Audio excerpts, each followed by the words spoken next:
The two heavyweight powers Washington least wanted to hear from on Hormuz just spoke at the same time. China reacted publicly through senior diplomatic channels, warning that a U.S. blockade of the strait runs against international interests and calling for restraint, with Reuters reporting that some Chinese vessels have already passed through Hormuz during the crisis. Hours later, Kremlin spokesperson Dmitry Peskov issued a cautionary note as Washington moved to enforce its blockade plan against Iranian ports after Trump's deadline expired. Peskov said a blockade on Iran's ports is almost certain to hit global markets, that this could be assumed with a significant degree of certainty, and that Moscow can only hope the standoff does not escalate to an armed phase again. Two warnings, two capitals, one message. Beijing is opposing the blockade and resisting pressure on Iran. Moscow is warning that the next escalation may not stay inside the diplomatic channel. Iran walked into the week with a 4-point demand floor and a parliament speaker telling Washington it will not surrender under threats. It is now walking through the week with two of the largest economies on the planet publicly standing on its side of the argument. Russia has stepped into the Hormuz crisis with the sharpest warning yet from outside the immediate US-Iran axis. Kremlin spokesperson Dmitry Peskov issued a cautionary note as Washington moved to enforce its blockade plan against Iranian ports after Trump's deadline expired. Peskov said a blockade on Iran's ports and coastline is almost certain to hit global markets, adding that many details of the declared US plan remain unclear.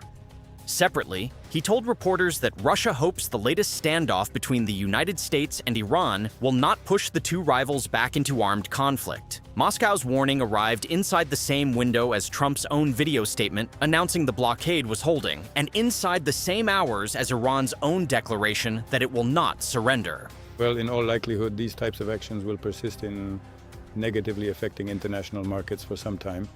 This can be assumed with a high degree of confidence. But here, many details remain unclear and ambiguous.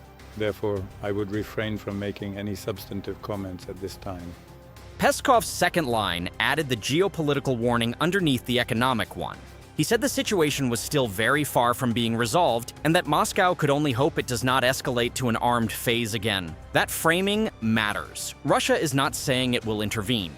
It is saying that it sees another war as a possible outcome and is publicly warning both sides to step back before that becomes the only available path. The war that began on February 28th between the US, Israel, and Iran has technically paused under a 2-week ceasefire. Peskov is telling the world that the blockade places that pause under direct pressure, and that the next escalation may not stay inside the diplomatic channel. Russian and regional reporting says Moscow remains open to taking custody of Iran's enriched uranium as part of a deal, an idea linked to an earlier Putin proposal but not foregrounded in current Reuters coverage of Peskov's remarks. The offer has reportedly been shared with both Washington and regional players, but has not been acted upon so far. The proposal is structured to defuse the Central American Red Line, which Vice President J.D. Vance said in Islamabad was an affirmative Iranian commitment not to seek a nuclear weapon or the tools to build one. Moscow is presenting that idea as a possible pathway to address Washington's uranium red line. Tehran has long denied seeking a nuclear weapon, and the proposal, if ever taken up, would place Russia at the center of a verification architecture. Trump's video statement placed the American framing on the record. He said the blockade was holding well, and that the Iranian military, in his words, was destroyed, with the Navy gone and most mine droppers gone. He said at 10 o'clock the next morning, a blockade would go into effect, that other nations were working so that Iran would not be able to sell oil, and that many boats were heading to collect Iranian crude. He said the United States had more oil than Russia and Saudi Arabia combined because of what he called drill baby drill. Those are Trump's own claims about Iranian military capacity and American energy independence, and they should be read as his framing of the operation rather than a verified battle damage assessment. Observers have pointed to the scale of the potential economic hit. Reuters reported the blockade was designed to stop roughly 2 million barrels per day of Iranian oil from reaching markets, though the real effect depends on enforcement and shipping behavior. That figure represents the upper end of estimated Iranian exports during this phase of the war. U.S. Central Command released its own statement, saying the blockade will not impede ships sailing through the Strait of Hormuz to or from other countries, which suggests the operation is targeted at Iranian shipments specifically rather than at the waterway as a whole. But how that distinction holds in practice depends entirely on which vessels the U.S. Navy stops and which it waves through. 以世界反法西斯战争胜利80周年。 China has just dropped the loudest warning yet on Donald Trump's Hormuz move. China reacted publicly on Sunday through senior diplomatic channels, warning that a U.S. blockade of Hormuz runs against international interests and calling for restraint. Beijing said it was closely watching developments around Hormuz, stressing the waterway's importance to global energy flows. Reuters has reported that some Chinese vessels have passed through Hormuz during the crisis, but Beijing's public line has focused on restraint and opposition to the blockade. Chinese messaging around the blockade has warned against outside pressure and called for calm, though the specific line about not meddling in China's external relations is not independently confirmed by major wires. The framing matters as much as the words. China's public position is that the blockade threatens global interests, while earlier Reuters reporting showed that some Chinese ships had managed to pass through Hormuz during the crisis. That is Beijing's answer to Trump's Truth Social post, announcing that the U.S. Navy would immediately begin blockading the Strait of Hormuz.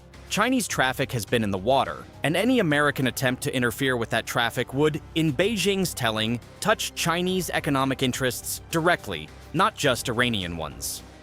Beijing's second line drew a sharper perimeter.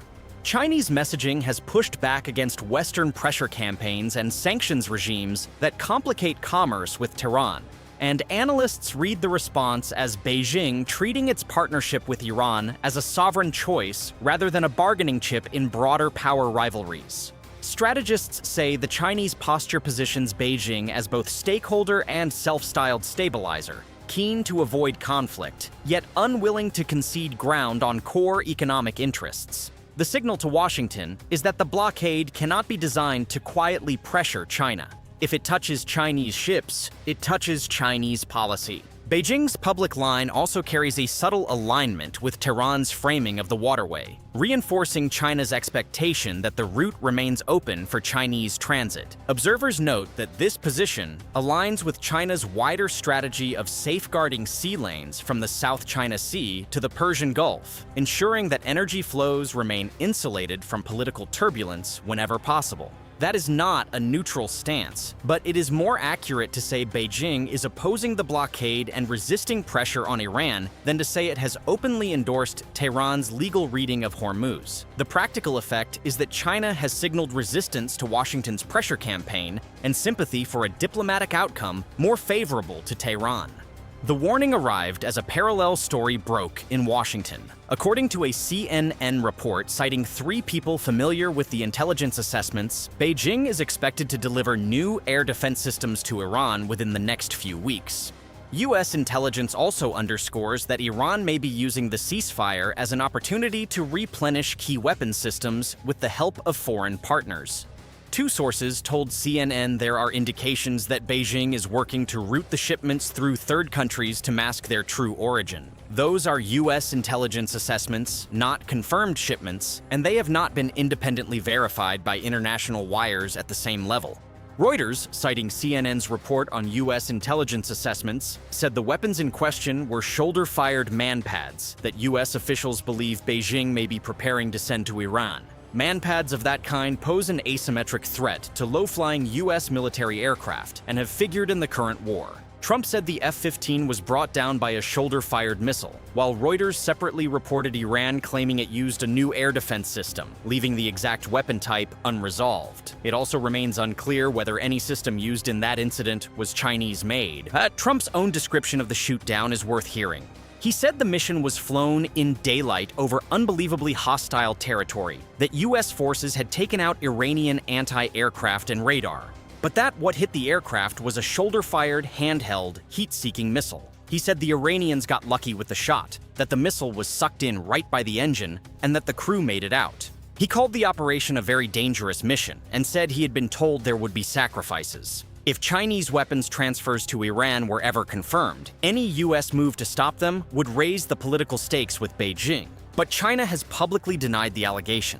Beijing rejected the CNN reporting in plain language. A spokesperson for the Chinese embassy in Washington said China has never provided weapons to any party to the conflict, that the information in question is untrue, and that as a responsible major country, China consistently fulfills its international obligations. The embassy urged the US side to refrain from making baseless allegations, maliciously drawing connections, and engaging in sensationalism.